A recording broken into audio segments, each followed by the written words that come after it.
warahmatullahi wabarakatuh.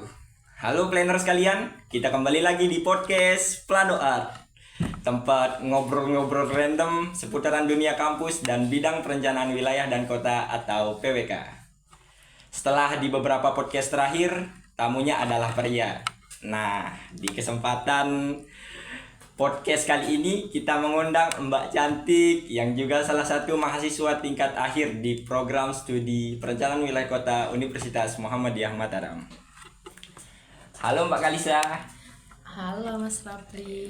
Bagaimana kabarnya Mbak Kalisa? Alhamdulillah baik banget sejauh ini. Mas Rapli gimana kabarnya? Alhamdulillah baik. Mbak Kalisa, kita di sini kita ngobrol-ngobrol santai aja ya. Oke, jelas. Setuju kan? Setuju dong. Tadi udah ya Senin belum kan, yang mau Jumat ya? Hari Jumat ya? Iya. Saya cuma ke masjid aja, soalnya kan jadwal padat nih. Oh Enggak. iya, sibuk ya, sibuk. Apa nih kesibukannya Mbak Kalisa sekarang ini? Kalau kesibukan sekarang sih saya lagi PKL aja sih, sama ngurus proposal aja. Kan mau skripsi. Insyaallah. Berarti jika sekarang menempuh PKL, Mbak Kalisa sudah menyelesaikan semua tahapan studio ya? Udah dong, udah 4 kali studio sampai 4 saat kali ini. studio. Alhamdulillah udah 4 studio. Kita berapa tahun sih kuliah? Udah mau hampir 4 tahun sih Mbak udah, Kalisa. iya. Pasti 4 kali studio. Ayo dong diceritain studio apa yang Mbak Kalisa sudah tempuh selama hampir 8 semester. Hampir 8 semester berkuliah ya Mbak Kalisa? Iya, jelas dong.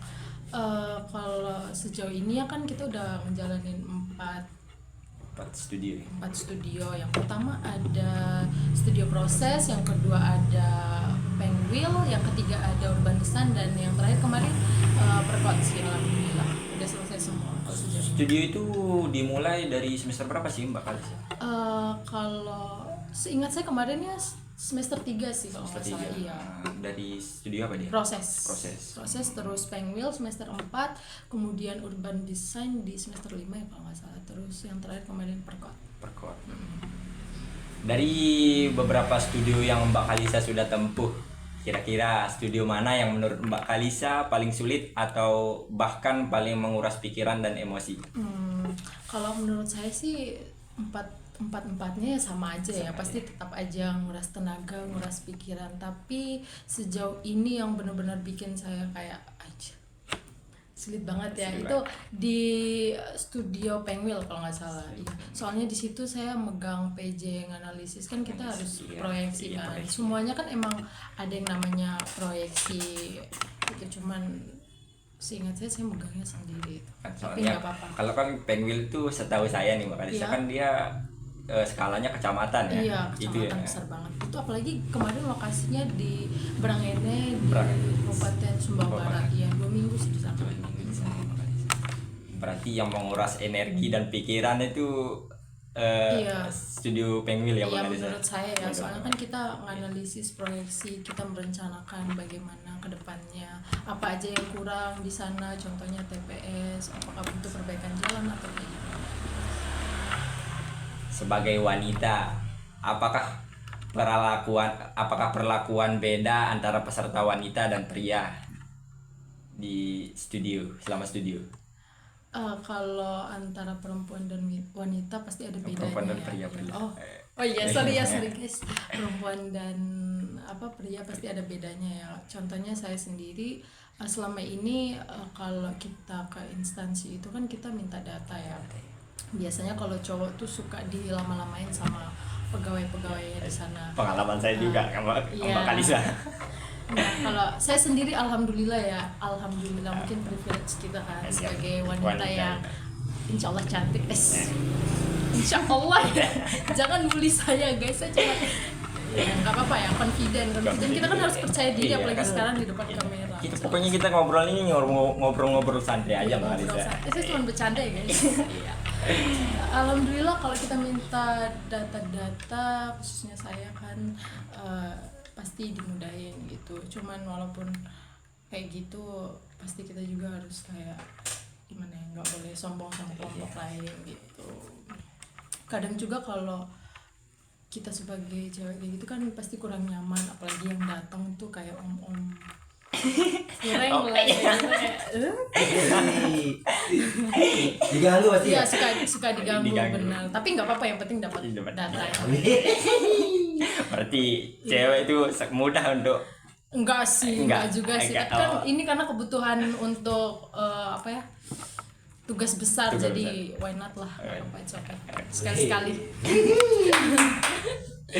kan. Nah gini lagi Mbak Kalisa, kalau menurut Mbak Kalisa tingkat manfaat dan kebergunaan kemampuan kita dalam studio itu apakah penting dalam menjalani PKL atau magang yang dilakukan?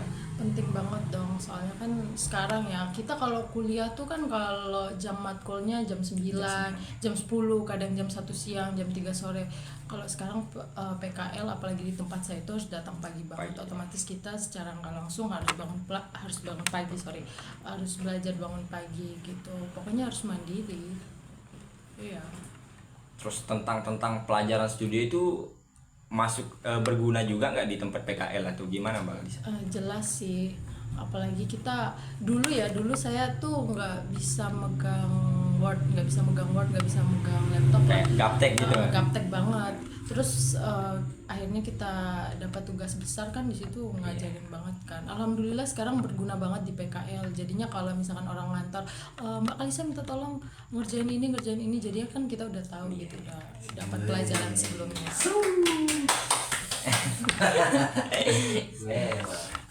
Oke Mbak Kalisa, sebelum menutup acara mungkin Oke. ada disampaikan kepada mahasiswa PWK khususnya di Universitas Muhammadiyah Mataram terkait studio yang sudah Mbak Kalisa jalani. Kalau pesan dari saya sih gampang aja ya, kalian tetap dengerin omongan dosen, karena zaman sekarang tuh kayak anak-anak tuh keras kepala banget ya, kayak ngerasa paling benar, nggak mau dengerin dosen. Pengalaman segala sendiri atau macam. gimana Mbak Kalisa? Enggak sih, saya nggak pernah ngajar ya, alhamdulillah ya.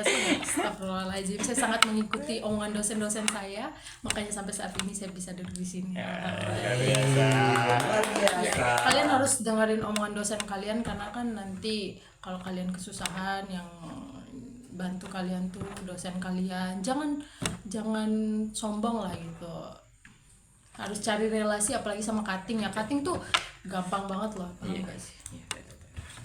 Pengalaman kita berdua kan, Iya. kita temennya banyak banget yang cutting guys, apalagi saya alumni bercanda lagi guys, saya nggak kenal alumni. Oke Mbak Kalisa. Baik, dari bincang-bincang di podcast kali ini kita bisa tarik kesimpulan bahwa kemampuan studio yang ada di program studi perencanaan wilayah kota itu mutlak dijalani. Seorang calon perencana bidang perencanaan wilayah dan kota. Mungkin sekian dulu podcast kita di kesempatan kali ini. Jangan lupa stay tune di video podcast kami dalam pembahasan tema-tema yang lain. Sampai ketemu di pembahasan podcast berikutnya. Wassalamualaikum warahmatullahi wabarakatuh.